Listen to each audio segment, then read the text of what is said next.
let me just say, I will end with two sort of reminiscences of my own.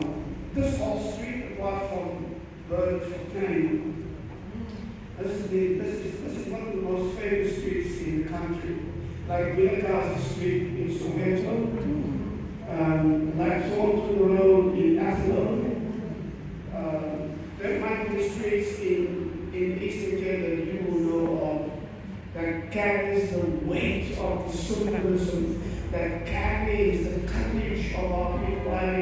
Even today, with everything that happened and everything that did not happen, and despite everything that should have happened and did not happen, there is something about these streets. And at the top of the street is St. Nicholas. Right? People remember St. Nicholas. Yes.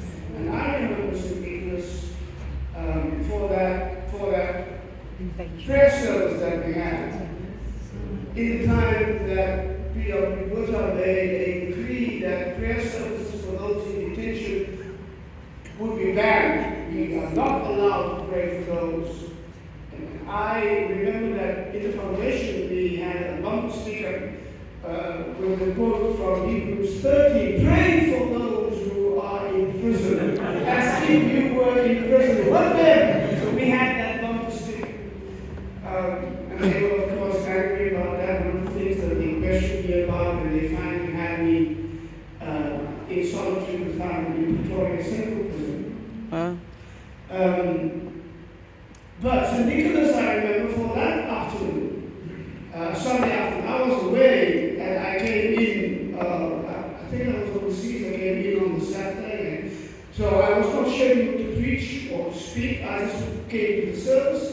And they had other speakers in there, you know how it is, they do ask you to say something. And I was busy speaking when Captain van Stalbeek, who was the head of the riot squad in Western Cape, came to that church with his soldiers, with their guns, Bishop Templeton, and he lined them up against the wall of the church inside.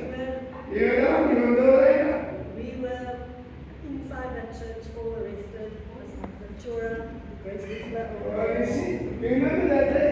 Yeah. They said, stop the door for some.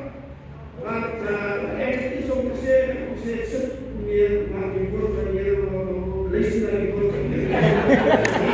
He pulled the microphone out of my hand, I put the microphone, so I had to check my voice. That's the day when we, and then he walked out. Ik zei, wat betekent de technisch? Hij zei, hierdie kerk is onder technisch arrest.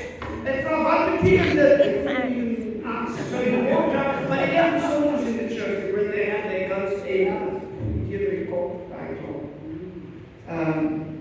But one of the things when that chap came up with the gun, two things happened that day were pure miracle. The communists, the rest of the clergy, they got up from where they were sitting and made a kind of a circle around me. Now, I mean, it shows you, I can't be the counter. You come beschermen in a gun. But they believe it strengthens, and it did. It's amazing.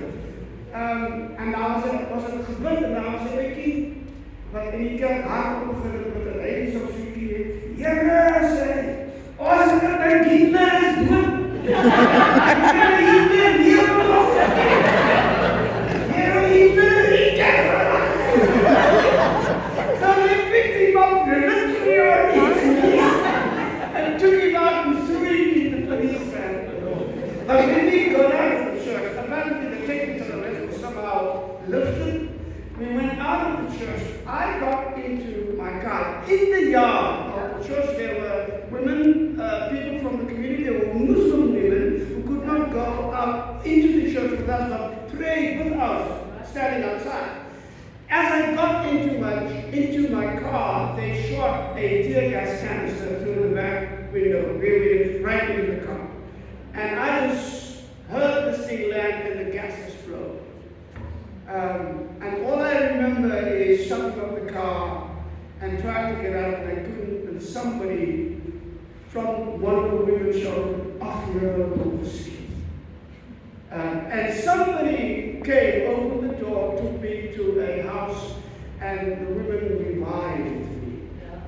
As women looked after the body of Jesus, the women looked after. What can we say, right?